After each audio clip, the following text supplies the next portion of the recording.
evangelho que nós acabamos de ouvir, ele está no núcleo, digamos assim, da pregação de Jesus. Jesus não anuncia a si mesmo. Jesus anuncia o reino de Deus. E ele anuncia o reino de Deus com categorias do povo. Então ele fala da plantação, do joio, do trigo, que certamente era um problema que tinha lá, entre os agricultores. Ele fala da mulher que mistura o fermento em 3 porções de farinha. Então ele usa imagens e exemplos que ele assistiu a vida inteira e que eram próprios da cultura dele. Mas a beleza disso é que ele faz de uma maneira que isso fica atemporal. Essas parábolas atravessam o tempo, elas vão continuar atravessando o tempo, porque Jesus, ele nos dá, digamos assim, uma mensagem que a gente vai chamar de segredos ou de mistérios do reino. A palavra mistério não quer dizer enigma. A palavra mistério quer dizer, para nós cristãos, algo que estava escondido e que foi revelado em Jesus. Para nós cristãos quer dizer isso, não é enigma. Então, na Bíblia, a palavra mistério, a gente cantou na aclamação, né? Os mistérios do reino revelados aos pequeninos. A palavra mistério para nós, inclusive, foi traduzida para sacramento. Sacramento. O que quer dizer isso também? Algo que no escondido mostra alguma coisa. Estou me fazendo entender? No escondido mostra alguma coisa. Então a gente olha para o pão e vê pão. A gente olha para o vinho e vê vinho. Então tem um escondimento ali. Né? Então precisa de uma segunda etapa, precisa de uma segunda dimensão que está por trás do pão e do vinho. Isso é mistério. O mistério ele não vem imediato, ele requer da nossa parte entrar no dinamismo, né, da vida cristã para a gente poder, então, alcançar o sentido disso. E quando a gente fala de mistério, uma palavra que ajuda muito a gente a entender é a palavra símbolo. Símbolo quer dizer colocar duas realidades juntas. Sim significa com, balo, é um verbo grego que significa juntar, colocar, né? Então, a gente coloca com, a gente ajunta, a gente associa. Então, símbolo é uma coisa associada de uma realidade que a gente vê a uma realidade que está invisível. Então, o mistério do reino é o símbolo do reino, é o mistério do reino, é o sacramento do reino de Deus, é isso. E as coisas bonitas, as coisas importantes da nossa vida, as coisas que diria assim, que até escapam as nossas palavras, a gente nem consegue dizê-las, tão bonitas e importantes que elas são, como por exemplo, o amor. O amor é uma coisa muito importante. Igual a água, a gente não vive sem, né? Mas é uma coisa tão difícil de explicar com palavras, que a gente recorre a uma outra linguagem, a linguagem simbólica. A gente usa o corpo, por exemplo, quando a gente abraça, quando a gente se beija, quando a gente olha nos olhos, né? Então, é o amor que está passando. Quando o marido dá flores para a esposa, ou vice-versa, o marido também gosta de ganhar flores, né? Para a esposa. Ou quando os dois saem para jantar juntos. É uma ação simbólica para exprimir essa realidade que não dá para dizer em palavras. Né? A relação da mãe com o bebê é muito bonita, é muito simbólica. Né?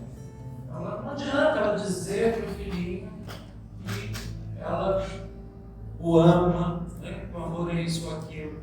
Ela dá um peito. É a única maneira de entrar nessa relação de amor.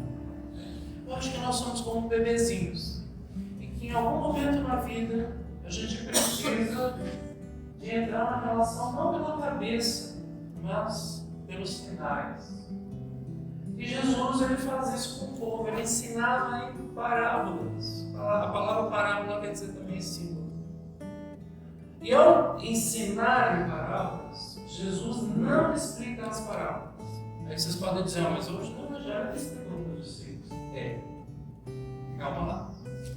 Isso provavelmente é a explicação que os discípulos alcançaram e colocaram no texto de Jesus. Hoje, quem estuda a Bíblia sabe que algumas coisas não são palavras mesmas de Jesus, mas são palavras que foram colocadas na boca dele. Então a gente sabe distinguir o que é palavra dele mesmo. A gente tem até uma expressão para isso, ipsíssima verba ieso, que significa as palavras próprias dele, que ele pronunciou. Então, provavelmente essa explicação dos discípulos é uma explicação muito autorizada, porque eles conviveram com Jesus, né? Mas Jesus não daria uma explicação de parábola. Porque a parábola, tem um outro termo que significa símbolo, ela é aberta a qualquer interpretação. E por isso que ela atravessa o tempo. Porque quando ela está aberta a qualquer explicação, ela demonstra sua riqueza. E aí as explicações vão se sucedendo e vão aumentando e fazendo essa parábola progredir e permanecer como algo atual. É isso. Por isso que as parábolas são lindas na nossa vida. E aí, olhando para essa parábola, a gente vê duas situações, né? Uma semente boa e uma semente ruim. E a semente boa é semeada pelo dono do campo, mas o inimigo semeia de noite a semente ruim, o joio. E quando as coisas crescem e os empregados, né, eles percebem o que está acontecendo, o impulso, vejam bem, o impulso é: vamos separar, vamos arrancar o joio. Mas a sabedoria do patrão diz assim: não, pode ser, arrancando o trigo a gente arranca também o joio. Vamos deixar no final. Quando as duas coisas estiverem bem crescidas, a gente vai poder distinguir o que é uma coisa e o que é outra. E aí nós vamos fazer essa separação. A gente vai queimar o que é joio e a gente vai guardar o que é trigo. E aí, minha gente, eu acho que isso é uma imagem, de novo a palavra símbolo, né? Imagem pode dizer símbolo também para nós, da nossa vida. Da vida que a gente leva sozinho, em família, em comunidade, na igreja, na sociedade. E essa imagem, esse símbolo, está dizendo para a gente o seguinte: olha, não existe nessa vida, digamos assim, uma situação, vou usar um termo aqui, maniqueísta.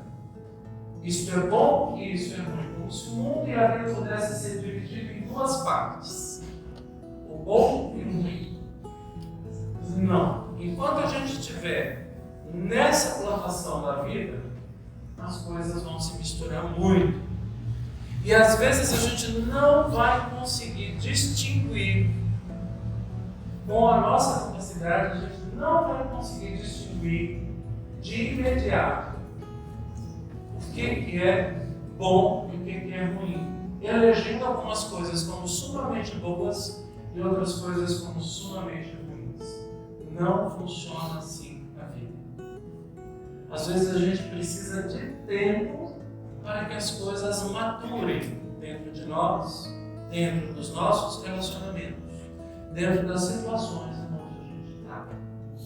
E o impulso de querer fazer o julgamento, a separação, né, pode nos levar a prejudicar as coisas boas.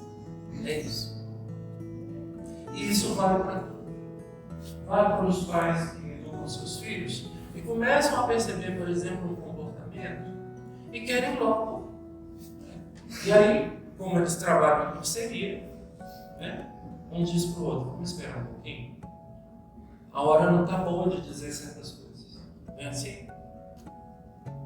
Vocês fazem?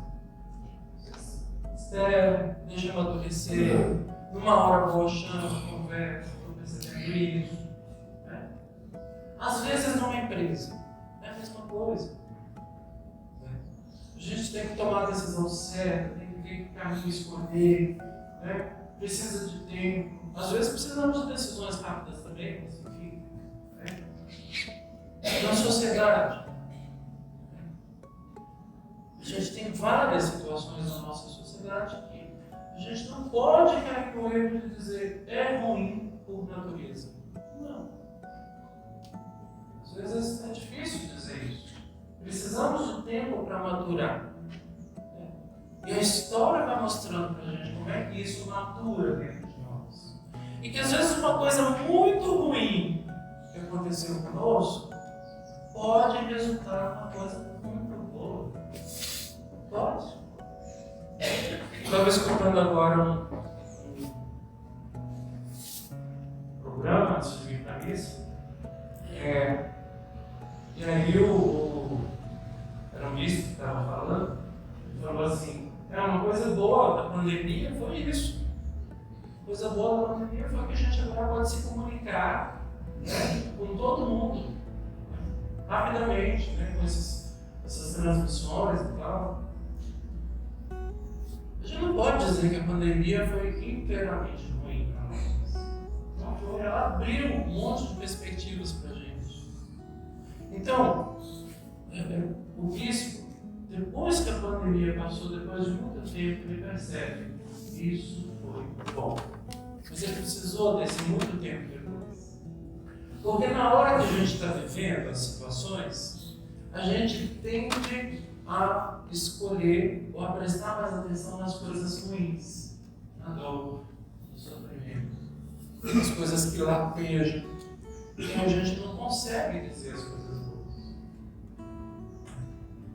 Uma vez uma senhora me procurou, eu fui em outra paróquia, ela disse assim, padre, o meu filho, já era um rapazão já de 20 e tantos anos, ele está sonhando todo dia a mesma coisa.